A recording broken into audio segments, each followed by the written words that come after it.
to welcome to any members of the public who have come in this evening for the second part of the business. Just for those that haven't been here before, there are fire exits to the right and to the left, and also the main entrance, and if there was a problem with those, through the kitchen entrance at the back. Could you all please check that your mobile phones are switched off? Thank you.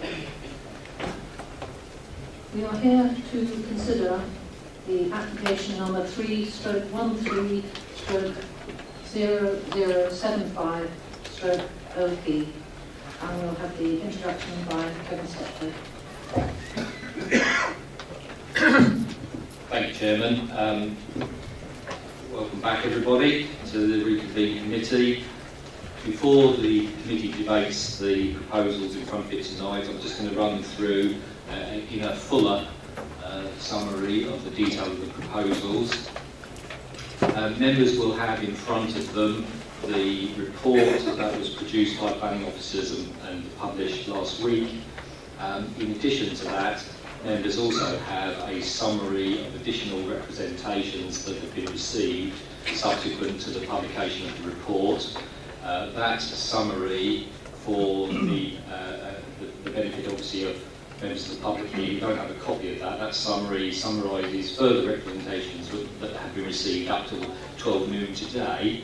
That summary will be available on the Council's website in the very near future, probably from tomorrow onwards. So the committee has in front of it those two documents, the report and additional summary. Chairman, you and the committee obviously have heard in full the speakers earlier this afternoon, many of which referred to the scale of the proposed development. The application has in front of it, as you say, one application that's in outline form, 3/13/0075 outline application, and the proposals, the detail that's contained in those proposals are at this stage for means of access only. So the only actual detail matters that's set out in full in that application is for the means of access to the site. And there are four main points of access to be brought forward as part of the development, and these are again in order for members to have full detail. There is a new roundabout junction proposed onto the A120 bypass road to the north of the site, a new roundabout junction on Haddon Road where the current junction is with Haddon Grove to access the site, a new T-junction created onto Rye Street to access the site, adjacent to 219 Rye Street, and a new T-junction again onto Farnham Road, which would access a small element of the site to the north-east generally of Farnham Bourne, so that's a small proportion of the site overall. And in addition, there is potential for a limited number, it may be half a dozen or so, individual property accesses, either direct onto Danacoys Road or possibly served via a service road off of Danacoys Road. Again, a limited access arrangement onto Danacoys Road. Regardless of those matters of detail, of course, the principle of the matters before you tonight is of more significance, and the scale of the proposals are such that in terms of new homes they accommodate up to 2,200 new residential units across the areas of special restraint that have been identified in the Council's local plan, ASRs 1 to 4, up to 2,200 new homes across those ASRs, and also the land identified in the Council's local plan as the Special Countryside Area, or SCA. The residential development would incorporate affordable housing to a proportion of 30.4% of that overall number across 2 phases that are currently being proposed, and the phases are identified for this, for purposes of the consideration tonight, identified as the land to the west of the Hoggarts Wood and Ashgrove neck of Greenbelt land that is retained as Greenbelt. So a western neighbourhood for phase 1 is referred to in the report, and then a phase 2 or an eastern neighbourhood to the east of Hoggarts Wood and that neck of Greenbelt. So it divides itself in that way, and that's the references that have been made in the report that members have. There would be 2 community or neighbourhood centres provided as part of the development. Again, one in the western area and one in the eastern area. The location of those has been shown indicatively on the plans that have been made available as part of the development. The eastern one primarily to be located around the existing Foxdales Farm buildings under the current indicative arrangements that we've put forward.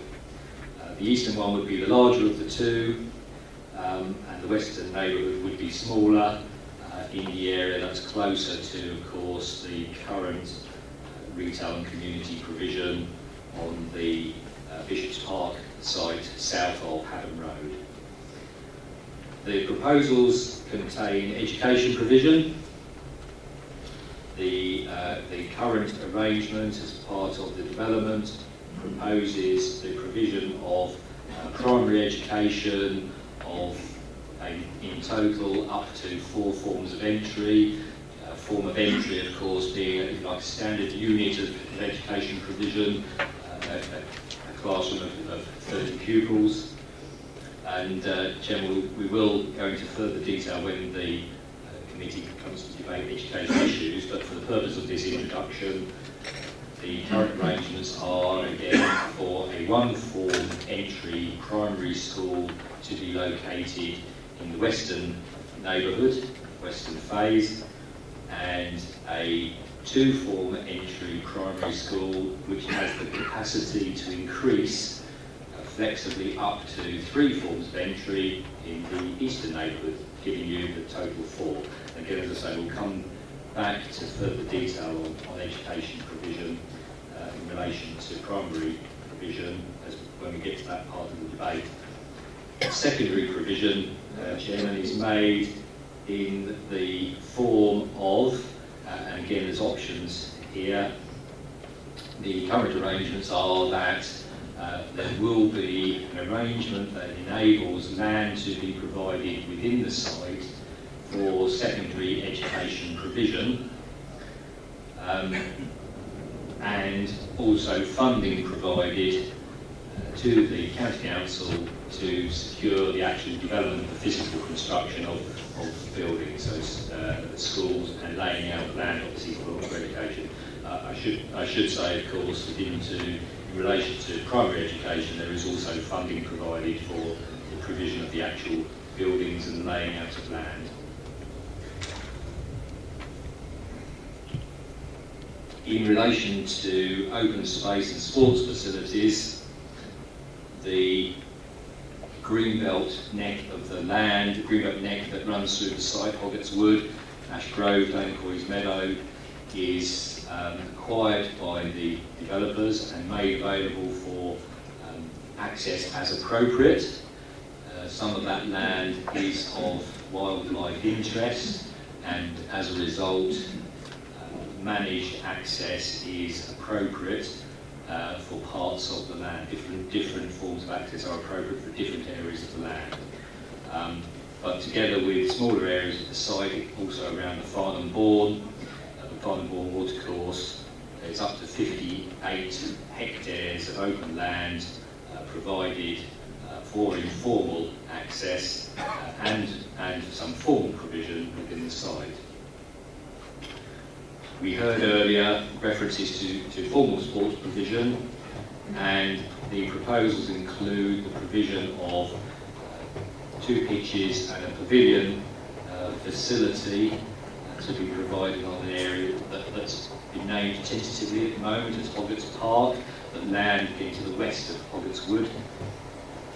So formal provision within the site, but in addition to that, Chairman, there's a financial sum that is provided to enable the provision of sports facilities elsewhere in and around the town. So the authority has control to ensure that it can, as part of the strategy for how it feels sports provision should be delivered across the town and implement that funding. Water management, Chairman, across the site, development will implement current best practice in relation to water management. So this is employing sustainable drainage patterns across the site, apart from one element of underground water tanking in part of the site.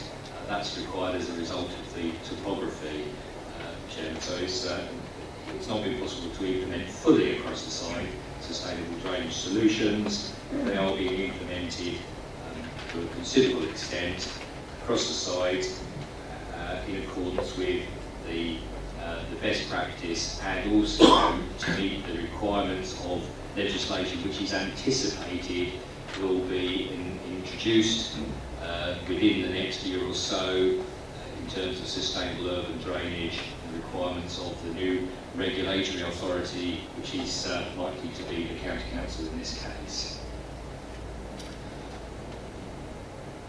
Timescale, Chairman, again, we heard earlier that some of the speakers referred to the timing of the development. It's anticipated that the development could take a period of time between 8 and 10 years to complete.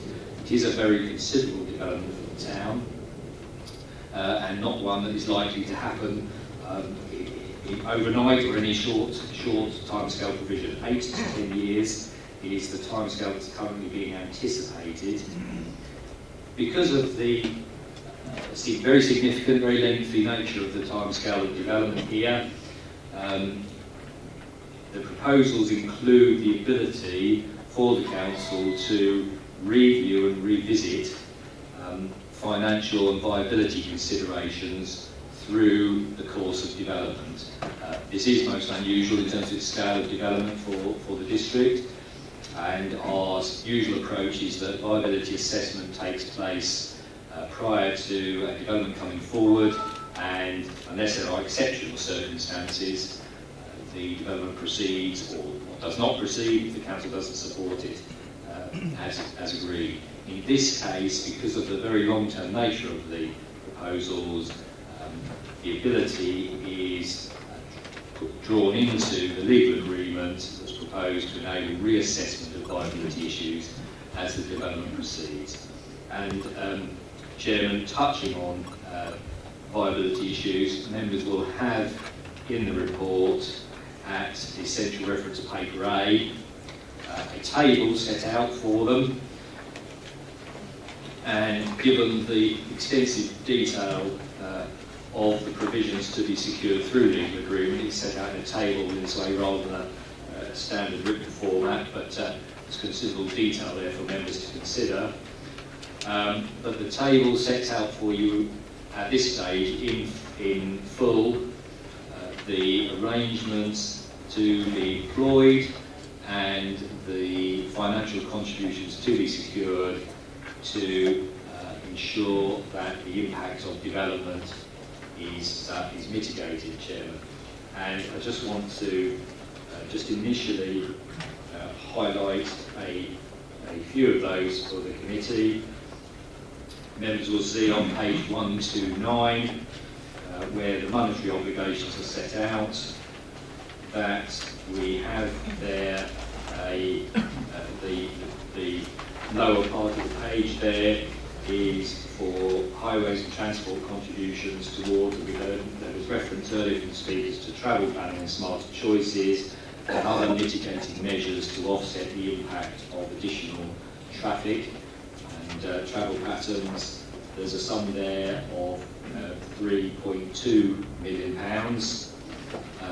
Chairman, over the page excuse me, non-highways, county council service areas, so considerable other service areas that are delivered locally, education provision, of course, touched on already, youth services, SUDS maintenance, libraries, and so on. A contribution there of £31 million, £31.7 million, and then finally on page, excuse me, 130, and just going on to the following page, members will see there a range of contributions towards other service areas that are delivered by East Herts Council, employment provision, community trust to deal with open space provision, sports, play, allotments, and other areas of provision, some of which of course will be delivered in association with local organisations, town council or others. Again there's a provision of £14 million. Chairman. So just to raise the point that at this stage, the consultants acting on behalf of the council who've considered viability issues have tested the proposals very thoroughly to ensure that appropriate mitigation is achieved to ensure that the impact of development is mitigated. Chairman, I'm just going to touch on, there were a couple of references earlier to reserved matters applications. As I say, this is an outline proposal that's in front of you tonight.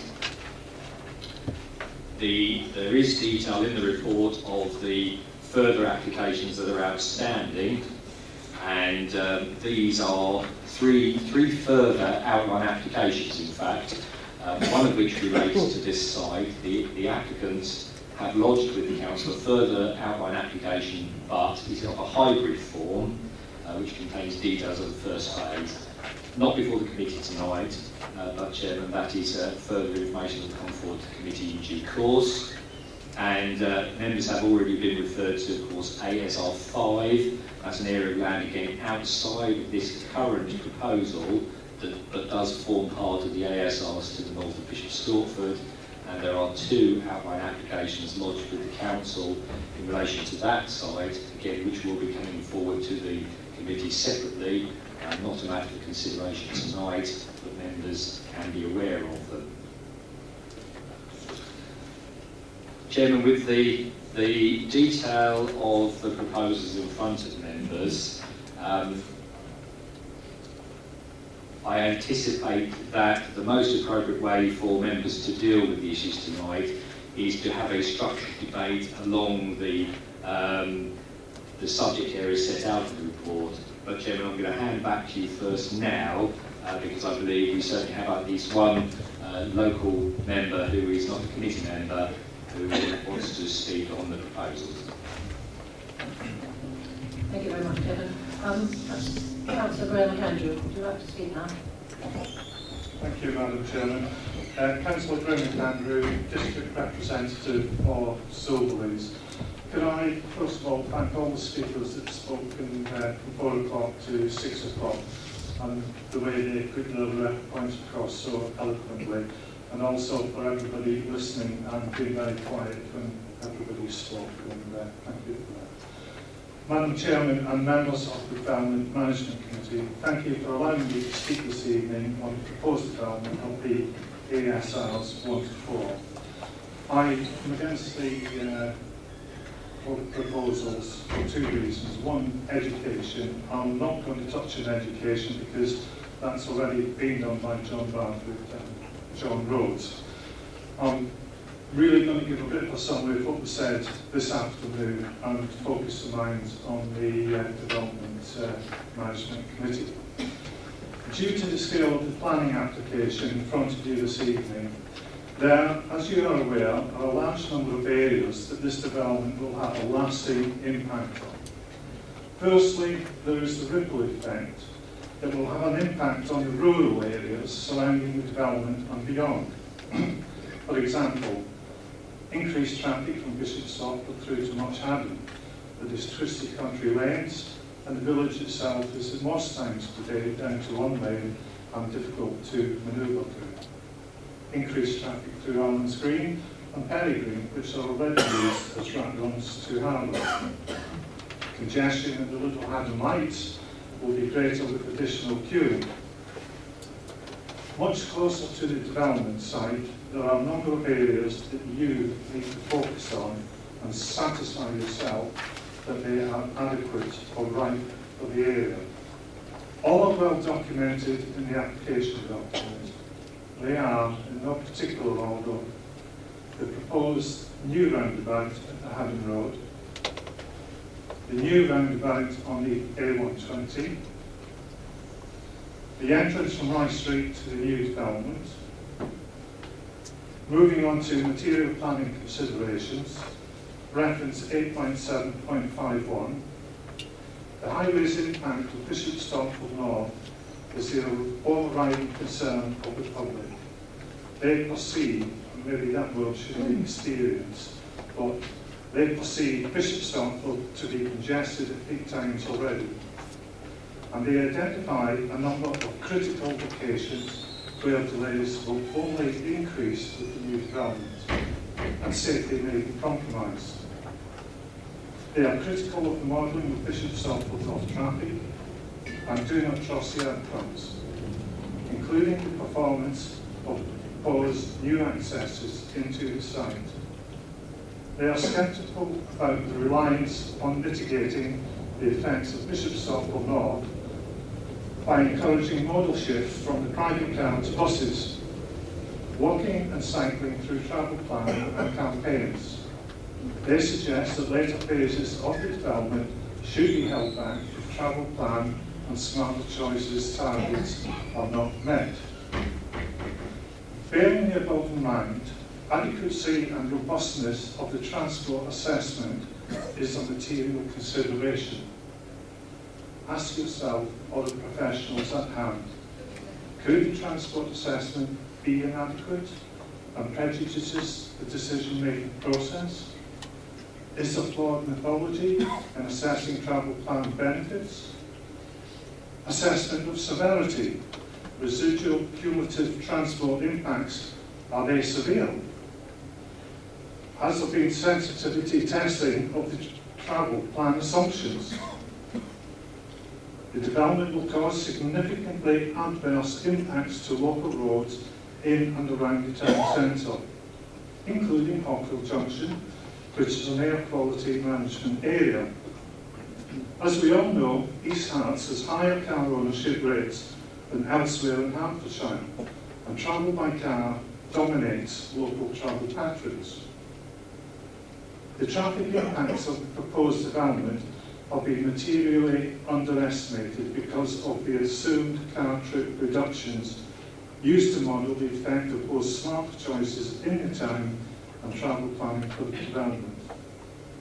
Madam Chairman, members of the Development Management Committee, you have a great burden on your shoulders this evening, and I hope you explore in great detail, if you have not already done so, the impact and severity in the local context of the planning application.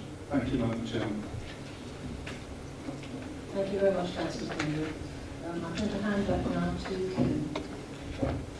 Thank you, Chairman. I'm going to, as I say, help you to guide members through the debate in the order that the issues are set out in the report. Firstly, I'm going to turn to paragraph 7 that commences on page 65 of the report, and basically the issues set out here are the policy issues that sit behind the proposals you have in front of you tonight.